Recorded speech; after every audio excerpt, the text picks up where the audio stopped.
Sebelum melanjutkan, jangan lupa subscribe dulu, terima kasih.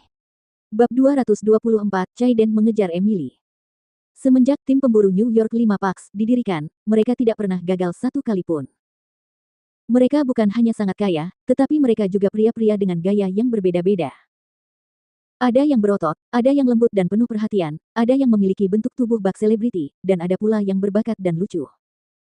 Bahkan jika seseorang gagal merayu gadis-gadis itu, mereka tinggal mengirim orang lain saja, dan mereka akan berhasil. Namun, dia tidak menyangka bahwa mereka akan dikalahkan oleh pemilik kafe nostalgia. Pramugari yang tampak biasa saja, Emily, dan 4 orang lainnya berturut-turut gagal, yang merupakan pukulan telak bagi kepercayaan diri anak muda kaya ini. Sebagai penggagas rencana ini, Chaiden harus bertanggung jawab atas anggota timnya. Pramugari selalu menjadi favorit Chaiden. Di sisi lain, seorang keturunan kaya di samping Chaiden berkata, "Chaiden, istrimu Hailey seharusnya sudah hamil lebih dari 4 bulan, kan? Kamu sudah menahannya begitu lama, tidakkah kamu ingin melampiaskan amarahmu pada Sophie? Hailey sebenarnya sudah hamil hampir 6 bulan sekarang, dan perutnya sudah membesar.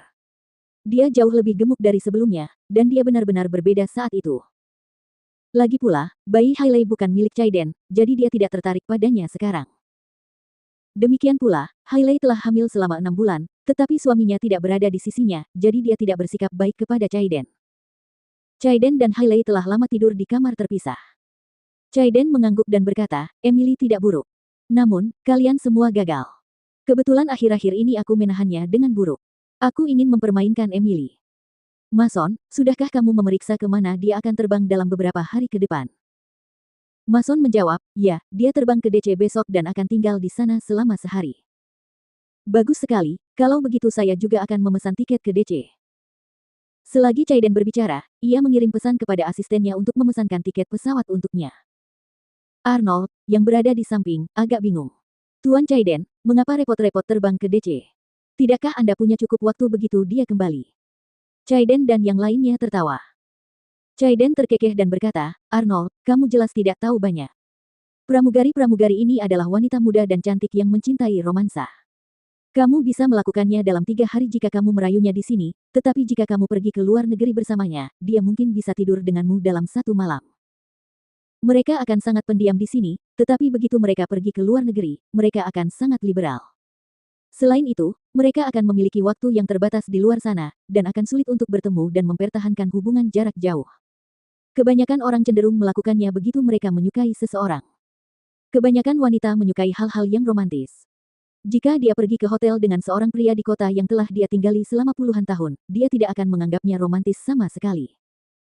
Mereka dapat dengan mudah menemukan hotel itu dan staf hotel juga mengenal mereka. Tidak ada kesan romantis atau hal baru sama sekali.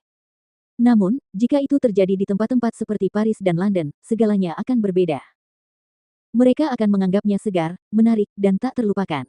Mereka bahkan akan berterima kasih kepada pria itu atas pengalaman itu. Jika mereka menikah dan memiliki anak di kota mereka sendiri bertahun-tahun kemudian, mereka mungkin akan menjalani kehidupan yang stabil tanpa mendapatkan kesempatan untuk terbang ke negara-negara tersebut lagi. Mereka juga akan mengingat dari waktu ke waktu pengalaman romantis saat bertemu seseorang, berpegangan tangan dengannya saat berbelanja, minum, dan kemudian tidur bersama. Segalanya akan tampak begitu romantis dan indah. Pria-pria yang mengajak wanita berkencan dan menonton film berkali-kali sebelum memenangkan hati mereka tidak akan pernah tahu betapa liberalnya beberapa wanita saat mereka berada di luar negeri. Chaiden secara alami adalah seorang ahli yang memahami mentalitas beberapa wanita yang sombong dan materialistis. Chaiden bertanya, "Emily yatim piatu, kan?" Mason mengangguk dan berkata, "Ya, hidupnya memang tragis, dan dia tidak punya keluarga yang berkuasa, tetapi jangan coba-coba menggunakan uang untuk mendapatkannya. Dia tidak akan mau menerimanya." Chaiden mendengus dingin dan berkata, "Orang-orang seperti dia jelas perlu diperhatikan. Kenapa kamu hanya berpikir untuk menghabiskan uang demi mendapatkan gadis? Tidak heran kamu selalu gagal. Lihat saja aku. Aku paling jago menghadapi anak yatim piatu yang malang dan menyedihkan seperti dia." Chaiden memandangi foto Emily dan membayangkan adegan menggendongnya dalam pelukannya. Namun, mereka bisa mengesampingkannya untuk sementara waktu dan fokus pada Arnold saja. Arnold baru saja mengetahui rahasia mereka dan ternyata punya rencana tersembunyi. Dia tampak curiga mencoba mencuri rahasia bisnis. Chaiden tidak akan membiarkan Arnold pergi begitu saja.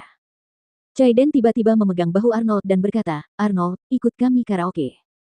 Aku akan memilihkan seorang nyonya rumah yang cantik untukmu. Arnold buru-buru menolak, tidak, saya terlalu tua untuk itu.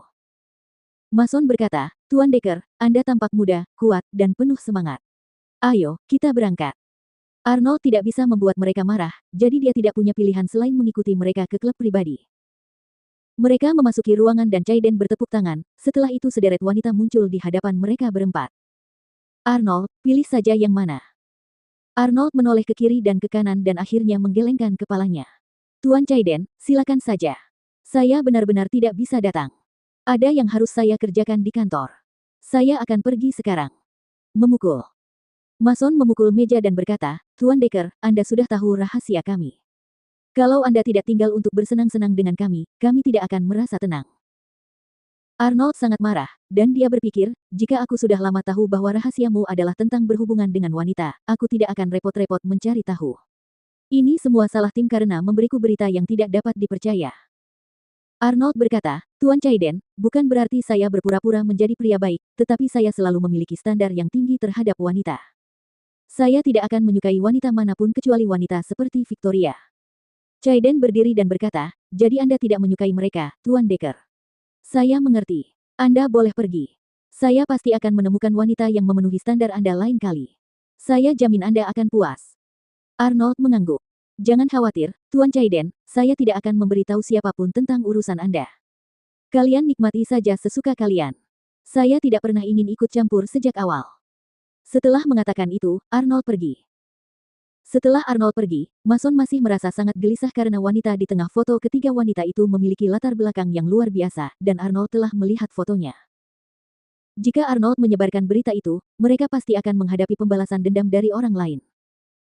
Mason berkata, Chaiden, si tua bangka Arnold itu tidak bisa dipercaya. Lagi pula, aku curiga dia mendekatimu hanya karena dia ingin mengorek rahasiamu. Dia sama sekali tidak berniat pindah ke Breezy Express. Chaiden menghisap sebatang rokok dan berkata, tentu saja aku tahu itu. Jangan khawatir, aku akan menyeret Arnold ke bawah dan membuatnya bergabung dengan kita. Saat sedang merokok, Chaiden tiba-tiba menyadari bahwa seorang wanita jangkung dan ramping di antara deretan wanita di depan mereka memiliki mata yang sangat mirip dengan Victoria. Pada saat ini, Chaiden tiba-tiba mendapat ide yang sangat jahat dan jahat.